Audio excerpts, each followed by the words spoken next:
Breaking. Fossils found in African cave are new species of human kin, say scientists.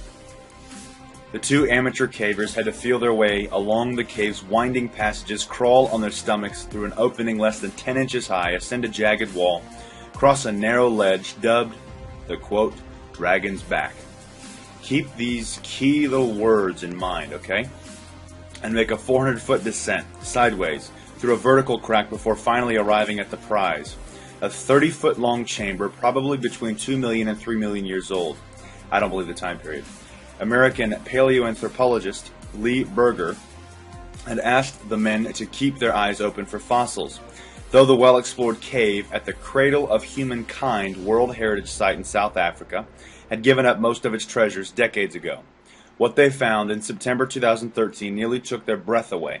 Fossil fragments of a relative of the human species and a cache of bones and teeth buried in ancient clay that would eventually number more than 1,500, the largest hominin fossil discovery of its kind in Africa.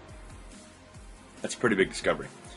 After a month of excavation under some of the most difficult and dangerous of conditions, then 2 years of analysis by more than 50 international experts, Berger and the leaders of the expedition announced Thursday that the fossil fragments do indeed belong to a new species of human relative. A new species.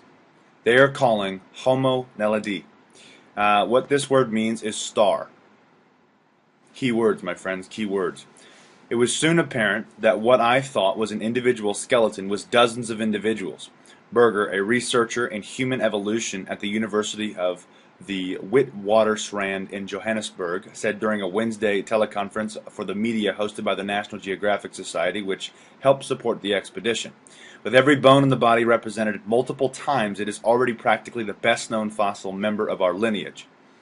The announcement by the University, National Geographic, and the South African Department of Science and Technology National Research Foundation was made in Johannesburg, about 25 miles northwest of the cave complex, called the Rising Star, where the fossils were found. Naledi means star in Sesotho, a local South African language, and the chamber where the fossils were unearthed was called Dinaledi, or many stars. They've fallen. Oh, they've fallen. They have fallen. They have fallen.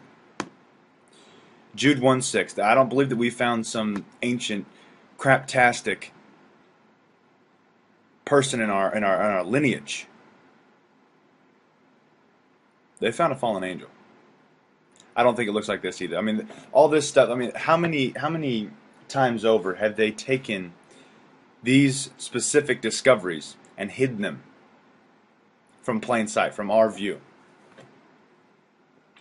They hide them from us because they don't want us to see what really is out there, beyond the physical world, beyond evolution. Because then you find God. Then you find divine creation. Then you find we didn't come from a monkey.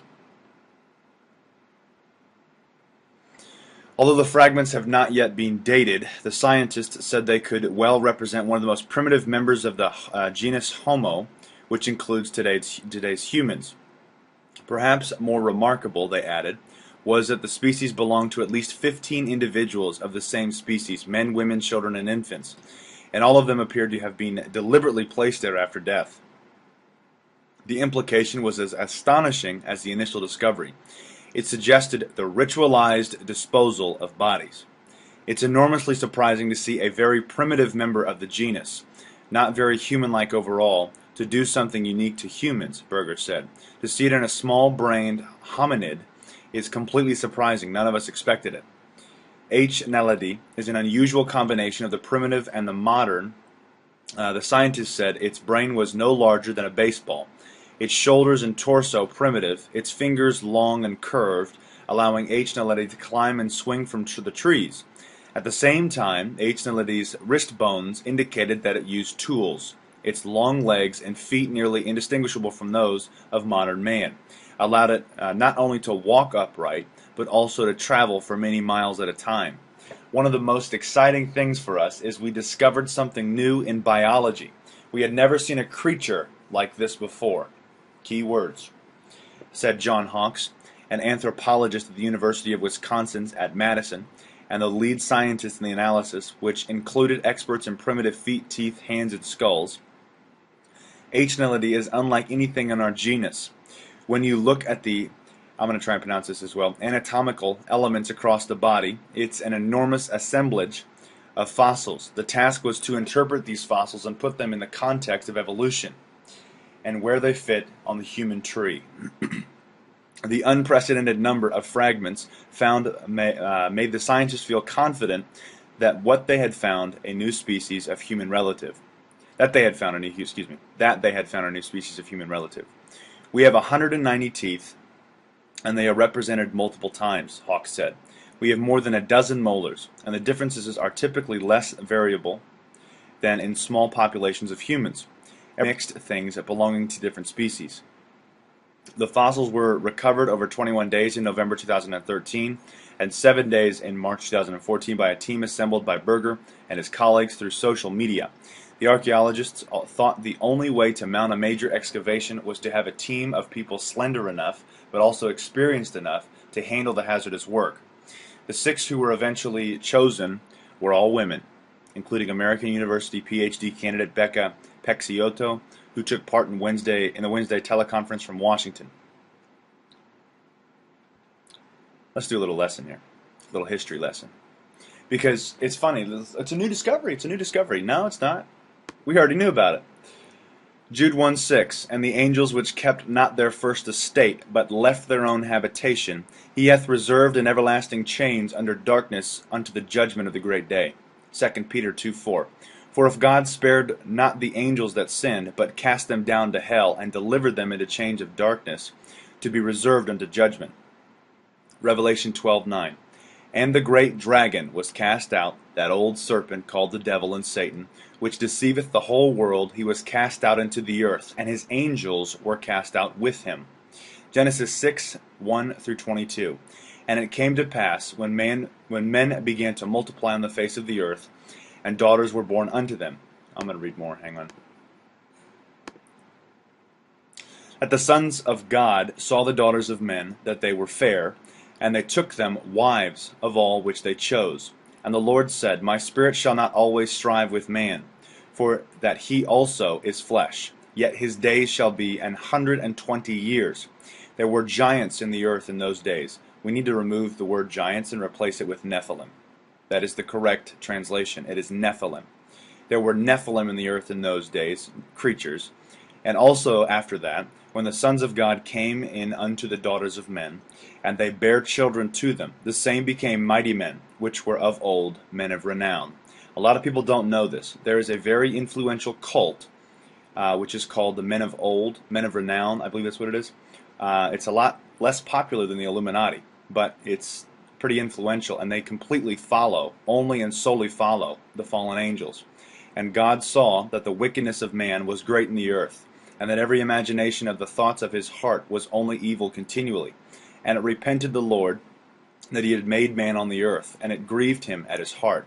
And the Lord said, I will destroy man, whom I have created from the face of the earth, both man and beast and the creeping thing, and the fowls of the air, for it repenteth me that I have made them.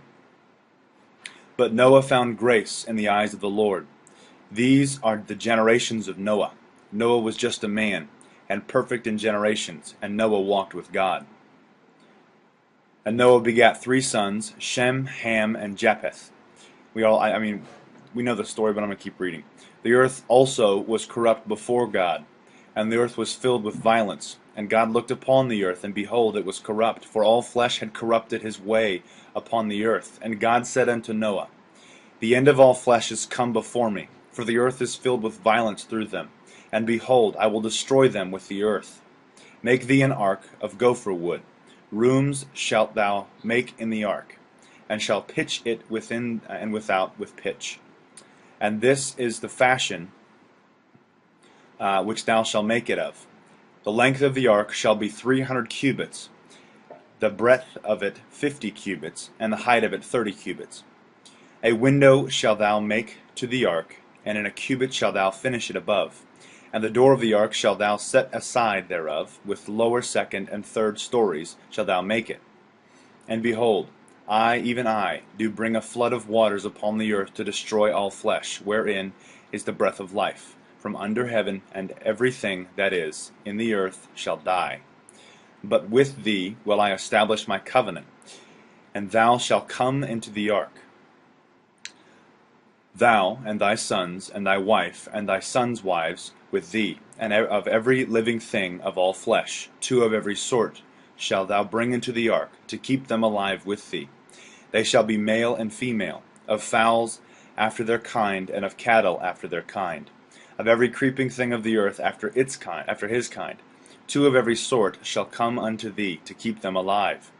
And take thou unto thee of all food that is eaten, and thou shalt gather it to thee, and it shall be for food for thee and for them. Thus did Noah, according to all that God commanded him, so did he. As it was in the days of Noah, so shall it be in the days of the coming of the Son of Man. Now, new species?